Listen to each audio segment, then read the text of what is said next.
all. In this video, I want to show you which artifacts I am recommending. It will be mostly based for the non-spenders, and of course for those who can afford better quality items. Remember, you can have active up to 5 artifacts and 3 crowns. Let's start now. Firstly with Infantry and Mage's base type.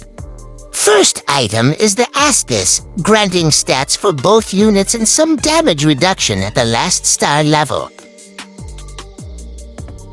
Next will be the Mermasa. This one is very powerful once you unlock the 4th star, granting you 8.5% pure damage.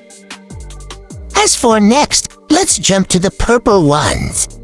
The first and most common used will be the Gusli. It's overall well-balanced one and easy to get.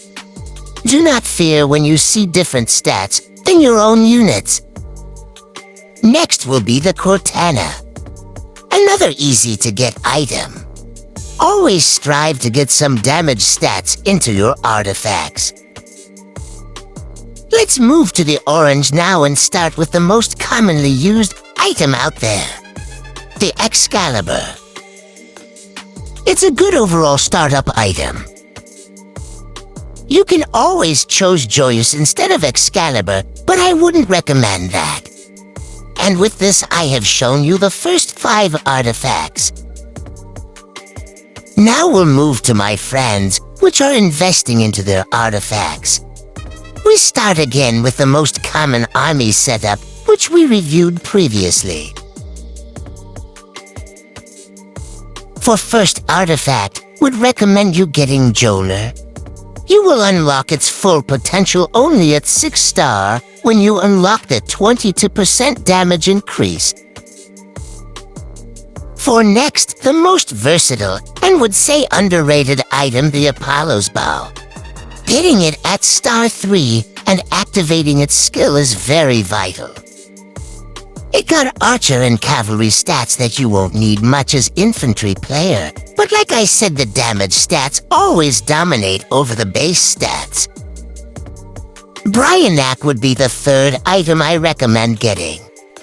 Another great artifact to activate and good for your overall setup as well. Next is Athena's Shield, the most powerful in my opinion artifact. It's really recommended getting it if you are infantry-based player with the strongest red skill from all artifacts. As for the 5th, would say Excalibur again. But if you want to be really strong and you can afford it, then go for Levitine. Levitine is one of the most expensive to get, but it's definitely worth getting because of the attributes you get with it. Next will be for our free-to-play players. Now we gonna see the Cavalry Mage's artifacts.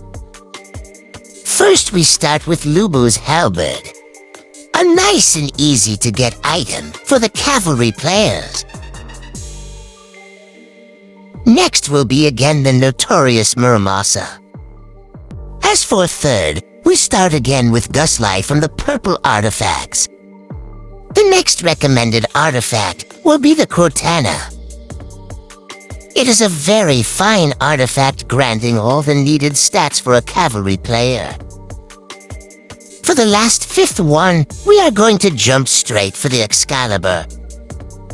Do not forget to do your Monster Swarm event in order to gain even more fragments for it. The artifacts for Cavalry Mages are granting you a slightly better base technology compared to the Infantry. The bit more expensive route will start with Mjolnir right away. Another great item to use is the Caeldforge. Did you know that Caeldforge is known as the King Arthur Excalibur sword, based on the tales from the medieval period? Apollo's Bow is next. As usual, we'll talk about its skill later in the video. Next, and not on the last place, is Bryanak. I will try to cover all artifact skills at the end and which are worth making red. Golden armor is our last choice here. The best defensive item for the cavalry players. Getting it up to star 5 and 6 is where the magic happens. The third formation which I am gonna show you is Infantry Archers. We start again with Aspis and move immediately to Chukonu. True fact about it, known as the repeating crossbow, is invented during the Warring States period in China. Immediately after, it comes up from the purple artifacts, Guslai again. Followed up by the orange one, Durendal, a great artifact giving some very good and balanced stats. As for last comes up again our beloved Excalibur with the well-composed and balanced stats. And once again, if you want a hardcore and strong build for your infantry and archers, we start with the Apollo's Bow once again, followed by the overpowered Athena's Shield. The next recommended artifact would be Heavenly Spear. It's a pure archer-based item, granting 22% archer damage at 6th star. 4th place gonna be given to Bryanak for its awesome skill. As for last comes up again the Excalibur. Or for the noble population of players out there, would recommend to obtain Levitine. I covered 3 army compositions so far. The only left is the Cavalry Archer setup, but I will review it in another video. Now I want to talk little about the artifacts. Like I said, getting damage boost stats is way better than having base only. It's similar to the enhancements, getting damage against units or versus, as well as pure damage, and all kind of reduction types based again on damage percent. Having a base stats, for example in cavalry attack, while you are an infantry player wouldn't mess your build. As long as you have a goal, and keep the balance. Also try to collect artifacts, which skills are worth upgrading. Like Levitine for example, and both the Fire and Thunder Crown. Now let's move to the next step, and see which artifact skills are worth upgrading, why and which one should be the first. I would say there are 8 or 9 artifacts in total which skills are worth leveling. In that count gets as well the Fire and the Thunder Crown. My first artifact to make red was the Bryanak. Its skill comes handy versus a player with multiple units. The only bad thing about it is that it has 12 seconds cooldown. My second artifact was Athena's. The negative about it is that you can use it only for 1 hour after activation, and it has 2 days cooldown. My favorite one would say is the Apollo's Bow.